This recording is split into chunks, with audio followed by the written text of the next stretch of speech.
सबसे पहले मैं आपका धन्यवाद देना चाहता हूं कि आपने मीडिया जो होता है हमारे देश का चौथा स्तंभ है और आपने इन शोषित पीड़ित श्रमिकों की आवाज़ को देश तक जो पहुंचाने का काम कर रहे हैं, इसलिए मैं आपको हार्दिक अभिनंदन करता हूं। अभी 2003 की जो हमारी बैठक हुई जिसके चर्चा मैं अपने भाषण में किया था, उस समय ही रेल मंत्रालय के द्वारा श्रमिकों के लिए विश्रामालय, उनके लिए शौचालय, स्नान घर, रेस्टिंग रूम तमाम सुविधाएं दी गई। लेकिन यहाँ के जो लोकल प्रशासन है और यहाँ के कुछ जो है ठेकेदार लोग हैं, उनकी इस तरह की समस्या के चलते वो बन नहीं पा रही है। मैं पुनः चेयरमैन साहब से अनुरोध किया हूँ और चेयरमैन साहब ने मुझे ये आश्वस्त किए हैं कि सभी माल गोदाम को एक मॉडर्न माल गोदाम बनाया जा रहा है।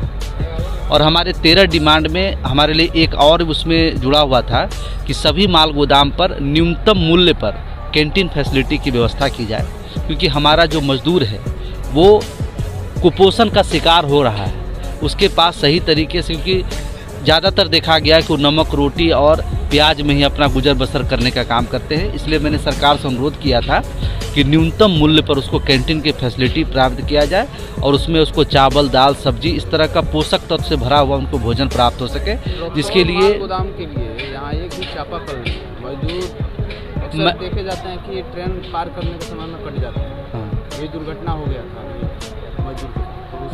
मैं आपने जो ये बात बताई है, मैं अपने सभी पदाधिकारी से आज रिपोर्ट कार्ड भी लिया हूँ और मैं जल्द से जल्द यहाँ के जीएम से बैठक करके और यहाँ पर जितनी भी फैसिलिटी जो ऑलरेडी पास हो चुका है, हम लोगों ने ऑलरेडी पास करवा दिया है, उसको धरातल पर जल्द से लागू कराने का मैं इस पर काम करने का काम करूँगा।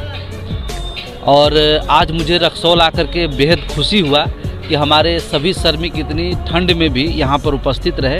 इससे यह पता चलता है कि ये सभी लोग अपने हक अधिकार के प्रति जागृत हैं।